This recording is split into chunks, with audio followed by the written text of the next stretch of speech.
Welcome to the Madlik Podcast. As always, Madlik likes to light a candle, ignite a spark, and share a little light on a Jewish text or a tradition.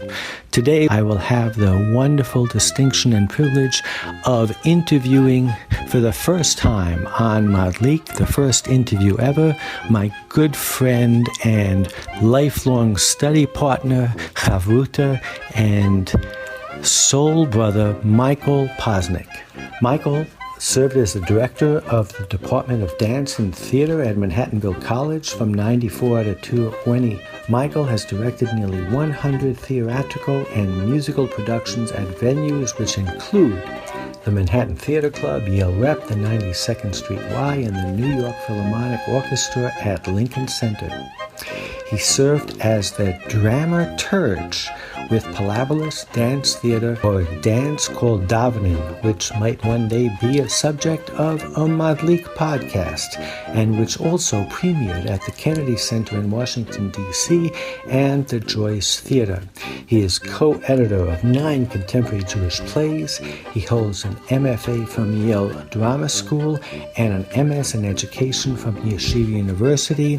Michael has been teaching at the School of Practical Philosophy, the school's introductory course Philosophy Works, since 1979.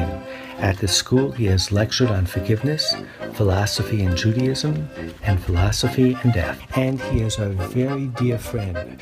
And with that, I urge you to sit back, buckle your seatbelts, and explore with me and with Michael the world of Jewish boats. But Parsha this week is Noach, and it's about a boat. But as I have pointed out to you, maybe in the past, I'm intrigued by how that boat was dealt with by great poets. The first, of course, is Yehuda Halevi, on who is based the beautiful Shabbat Zemirot of Yona Matzah Bo Manoach V'Sham Yanuach Yagiei Koach, that the dove found Manoach, found rest there. And there is where anybody who needs refuge from the storm, so to speak, or who needs rest will find rest. And of course, he tied in the concept of Menucha to Shabbat. And he clearly was impressed by the fact that he talks in terms of the seventh day, and that cycle ties very closely into the dove. And of course, Noach's name is a variation on Menucha. The whole text was taken, and I guess I'm as guilty as anyone else. I see Shabbat as one of the great contributions of the Jewish people, and you see it all over the Torah. But here in the second portion, already you have a vision of looking at the Shabbat itself as a refuge from the storm. And the last thing I'll say before we get into your fascinating contribution to the concept of a Jewish boat is that in many ways, if you look at the building of the ark, it reminds you of the building of the temple. I mean, in the sense of 100 cubits here, 50 cubits there, put a tzohar, a light, a skylight of this dimension on top of the ark. It sounds very much, and scholars have done research pointing out parallels between the building of the Mishkan, the tabernacle, the temple, and its construction, and the ark. But what strikes me is the concept of sanctuary, because we can think of a sanctuary in terms of something that's very holy, and that's probably the way we think of it when we think of the temple. But we can also think of it as a refuge. I think the Christian church kept this up very nicely, where a criminal fleeing from the law can run into the church, so to speak, and seek refuge from the law almost. It's a safe house. Exactly. It's a miklat. And from that perspective, I think the beauty of Yehuda Halevi's poem is that he talks about Shabbat not so much as something that's so holy and so pure and so sublime, but he talks about it as a refuge. And, here's a guy who wrote a book called The Kuzari, dedicated to a people who has been betrodden, so to speak, whose faith has been denied. I mean, he felt the angst of the Jewish people. The verses of the song itself are just amazing in terms of one after the other. They talk about how the Shabbat is a reach nichoach. It's a beautiful scent. We smell the Havdalah b'samim, and it's supposed to keep us till the next Shabbat. The whole idea of the Shabbat being that raft that you tread and you're drowning and you're scaffolding around the water, and then once every 7 days you get to pull yourself up onto it and pretend that you have a place. So let's talk about I've done too much talking. I want to hear all about the Jewish boat, the beautiful poem that Eileen's father, your wife's father, wrote, and I want to hear what's happening, what you're doing with it. Fine.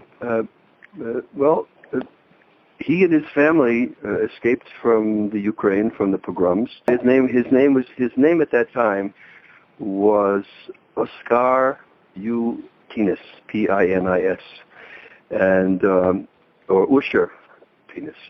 But when he came to America, Eileen's mother, his wife, said that they had to change the name, so he did. So he changed it to Asher Penn. So the poem that we're going to talk about was written by a man named Asher Penn. Anyway, his family escaped from the Ukraine, and they got on a boat in Rotterdam. They wanted to come to America. They couldn't. So they had a choice between Canada and Cuba, and they went to Cuba, and he was there for about 10 years. And so that's one boat in his life.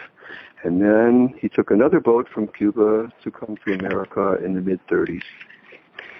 And during the war, he arranged for a number of Jews to come from Europe to the United States, also by boat. And he worked in the shipyards in Philadelphia during the Second World War because he had studied architecture and draftsmanship at the University of Havana when he was a young man. So while he was there, he wrote a slim book of poems about the people that he worked with and the work at the shipyards. And the last poem in that book is called the Yiddish. And I can read you the English of the poem, and then I have a CD, which you will have to figure out how to get to you. But this is what he wrote. He wrote it in Yiddish, but here's a translation. I learned how to design ships, warships and pleasure ships, and now after thousands of years, it's time to build a ship for the wandering Jews. A wonder ship with a brand new design, with all the latest modern technology, a ship that can swim deep underwater and soar over the stars. A new ship for very old people who have more than once been swallowed by the sea, hounded from shore to shore, and drowned like scab-ridden rats. I will build you a ship, my brothers, refugees from the Sturma and from the St. Louis, upon whose heads have fallen the rage of all the vampires and the wild beasts. I will build you a ship, an entire fleet, and I will hide it deep in the depths of the sea, and it will come to save you when it hears the cry of the ancient wandering Jews. So he wrote that in 1943, and it's hard to know how much he knew what was going on in Europe, but clearly, I guess the St. Louis had already occurred because he makes reference to that. Yeah, the St. Louis had occurred, but so it's not clear, how much he knew about what was going on, and how much he just simply intuited that this would be another time when the Jews would have to be saved in some way, carried away. Yeah. So we read this poem at his funeral in Yiddish, and it seems to me that was his heart speaking clearly about his people and the long history we have, just like you said, Yehuda Halevi. Yehuda Halevi, you mentioned, right? Yeah. It's the same sensibility, the same intuition, the same feeling, and it's mixed with Rahmanis and love, for the life that we've had as a people. He talks about a sea has swallowed us once more, but he also has, I will hide it deep in the depths of the sea. So you get this dialectic between, on the one hand, the sea has tormented us and pulled us down, but on the other hand, this is a secret.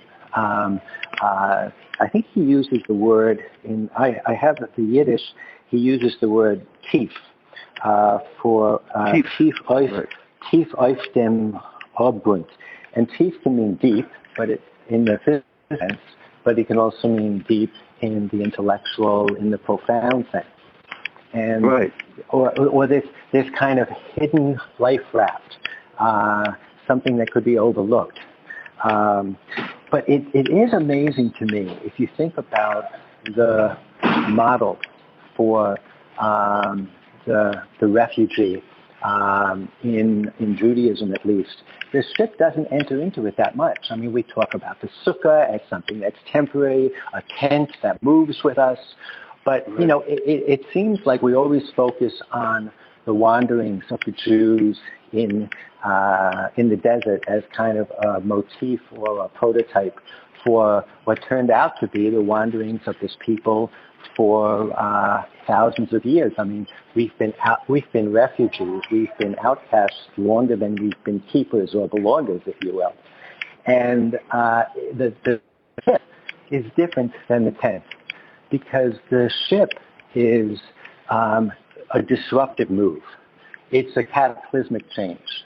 You can fill up your wagon and you can go from Vitebsk to Moscow. It's incremental. But the ship is, and I think there's that foreboding sense that he had before this cataclysm. And I guess Yehuda Halevi was also, he was in the 11th century. And he ended up going to Israel and dying there. But it was a torturous journey to get there. It was before the Inquisition. But there's this foreboding sense of this terrible cataclysmic change that can happen. And in your father-in-law's poem, there's also this really sense of this, and of course the Yiddish helps, of have a little Rahmanis, have a little let's turn the tides for once on this people that's been so battered. He had a tremendous, there's a sense of almost like Superman, that he had the sense that he could save, that it was possible to save these Jews, save us. And that's very deep, that he had this kind of redeemer sensibility, that I'm going to save you, I'm going to build a ship for you after all this service and all this terrible thing, the vampires and all that. It's so beautiful in his heart that he had this desire, this huge desire, to be somehow a redeemer for us, a savior for us. It's very powerful. Very powerful. And he was an engineer. He talks of new and technology and shipbuilding. Yep, he studied architecture, engineering, draftsmanship at Havana University when he was a young man. When he was he arrived when he was 15 or 16, and he must have learned the language and went to college when he was 19, 20, 21, something like that. And he became, besides a poet, he also was a journalist? Oh, yes. While he was in Cuba, of course, he was a staunch Yiddishist. We have friends now whose parents living in their 90s who are actually going to go to Cuba for the first time since 1960. And their daughter is our friend, and her parents remembers my father-in-law working on the lights in the Yiddish theater in Havana. So he was very much with the Yiddish theater. But he during that time he also connected with the Yiddish newspapers here. The Forwards and other one, and he was responsible for inviting Yiddish artists, musical artists, and journalists and people from New York to Havana. And he and a couple other men started a weekly culture pro-Zionist journal called Havana Leben, Havana Life. And that was published during the time that he was in Cuba, and it only stopped publishing in 1963, which is quite amazing. Wow. And that was all the news, cultural news, literary news, who was visiting photographs of famous Yiddish theater people who came to perform there, and all the things that Jews needed to know at that time for their advancement, for their life, and to take part in the Cuban culture. It was pretty amazing. He was very far-seeing. He also, while he was in America, was a city editor of the Forwards, and he worked for the Morgan Journal and a couple of other papers. And he also, in the later part of his life, he also became the editor of a newsletter called The Voice of the Delicatessen Industry. And Eileen helped him edit that when he was sailing. She took on that work. His big work, which has never been translated, is a very thick book. It's about 3 inches. It's called Yiddishkeit in America. He went around and interviewed all the leaders of all the major Jewish organizations in the United States, and interviewed them about their work and how they saw their work in terms of national efforts, and what they saw about the future in their work. There's a lot about education in there. And somebody's PhD thesis could be the translation of this book. I'm sure it's quite amazing. He talked to the Lubavitcher Rebbe, which you can find online, a bit of their conversation. He talked with the Jewish Theological Seminary. He talked with the Reconstructionist people. Not the Reconstruction, he talked with the Reform people. And he just went all over to find out what was going on in the 50s, actually, in America in terms of Yiddishkeit. It's quite an amazing guy. So in a sense, his interest in boats that can save the Jewish people went beyond boats made of steel, but also absolutely. Decks, but boats based on renewal and open society, retaining your cultural identity, all that good stuff. Exactly. So tell us what you're doing now. I believe you have a project going on right now. We do have a project in Cuba. When he was in Cuba for about 10 or 11 years, he learned about a very familiar, very well-known historical legendary history about a Taino Indian who fought against the Spanish conquistadors in 1510 and was burnt at the stake in 1511. And somehow Asher Penn found out about this story and wrote a 125-page poem in Yiddish about this character whose name was Hatwe. And it's amazing to me that he wrote it in Yiddish for his community, for the Yiddish speakers. And he wanted them to know more about the land and the culture and the people who saved their lives, who gave them a place to be, a kind of a refuge, like you were saying, a sanctuary. And at the beginning of the poem, he writes, I dedicate this poem to Cuba, who took us home and gave us a second homeland.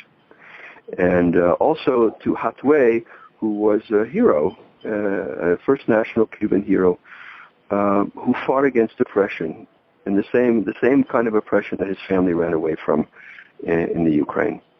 So he wrote this poem in 1931.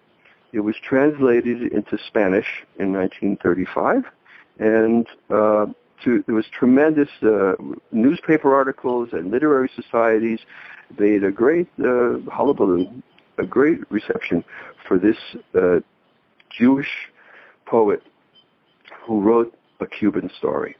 And he was celebrated. We have all the newspaper articles, or a lot of them. They're falling apart and yellowed, but we still have them. And one of them says in Spanish, Hatwe era hebreo. Hatwe was a Jew. So this life that he had there was quite remarkable, that he found this story and wrote this poem. So he brought it to America. It was published, and people read it. It was taught in the schools, we were told, in Spanish. And then he came to America with his books, and they sat on the shelves for about 80 years. And then one day, Arlene and I were having dinner with Frank London, and I told him this story, and he said, I always wanted to write a Yiddish opera. And that was about 6 or 7 years ago. And from that moment, that statement of his that he always wanted to do that, that opera is going to be produced in March 2017 in Havana by an opera company called the Opera of the Streets. It's a long, long story how we got there, but it's actually going to happen. Money has been raised. We're still in the middle of raising money to do it. And hopefully we'll be able to bring it here, and more people can see it and enjoy it. And the librettist, whose name is Elise Thorne, put a frame around the Hatway story. And the frame is, Eileen's mother once said that she was never jealous of another woman. She was only jealous of Havana. So from that sentence, the librettist created a frame story where there's this little Yiddish poet sitting in a nightclub, having fallen in love with the nightclub singer, who is Havana. She's part Taino Indian. She's working in the nightclub to earn money to send to her family who don't have anything to eat. And he falls in love with her, and they flirt a little bit, and they flirt a little bit more. And she says, what are you doing? He says, I'm writing. He says, what are you writing? He says, I'm writing this poem. She says, what language is that scratching? Well, it's Yiddish. She says, is that a code? No, this is my language. This is the language of my people. And they get to know each other a little bit. But it turns out that she is a member of an underground organization fighting against the dictator Machado. And when he was writing this poem in 1931, the schools were closed. There were demonstrations, deadly demonstrations in the streets, and students and workers were killed. This woman draws him into the revolutionary activist movement. And he ends up carrying guns for them and translating things. So he becomes his own hero, essentially. The hero that he wrote about, he becomes to try to fight oppression and save people who need to be saved, rescued. That's amazing. It's an amazing story. It is an amazing story. So many pieces come together. So many pieces come together. And I hope to be there in Havana. Yeah, you want to come? I'm going to try. I actually put the CD onto my computer, and it's downloaded into iTunes. I don't know if I can somehow send it to you, but I will try. To give my love and our love to Eileen. And, I will, Jeff. I will. Okay. Keep the faith. Sei gesund und stark. Good job. Bye-bye. Bye-bye.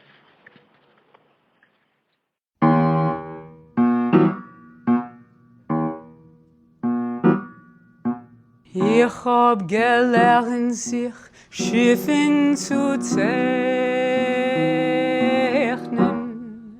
Schiffen für Krieg und für Frieden. Der Zeit ist schon reif, efter tausender Jahren,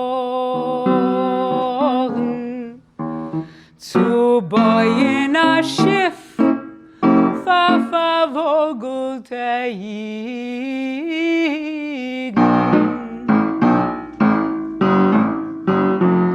A Schiff go besonder, a Plan go neuer, Leut der letzter Technik und modern. A Schiffe so schwimmen tief unter in Wasser und so können euch fliehen heit über die Sterne. A Schiff Goranaye für a Volk Goranalten. was hat schon nicht einmal in Jam sich getrinken, getrieben geworden von allerlei Brägen, wie kretzig gestoscheres geworden gesinken. A Schiff will ich bauen, für euch meine Brüder, ihr Vogler von Stürme und von St. Louis. Was auf eure Cap ist gefallen, der Zorn von alle Vampiren und Chayes Reyes. A Schiff will ich schaffen, a Flott Goraganzen. Tief auf dem Abgrund will ich ihn behalten. Wird kommen euch dienen, wenn wird erhören dem Ruf von der Yiddische Vogel. A Schiff will ich schaffen, a Flott Goraganzen. Tief auf dem Abgrund will ich ihn behalten. Wird kommen euch dienen, wenn wird erhören dem Ruf von der Yiddische Vogel, dem Alten.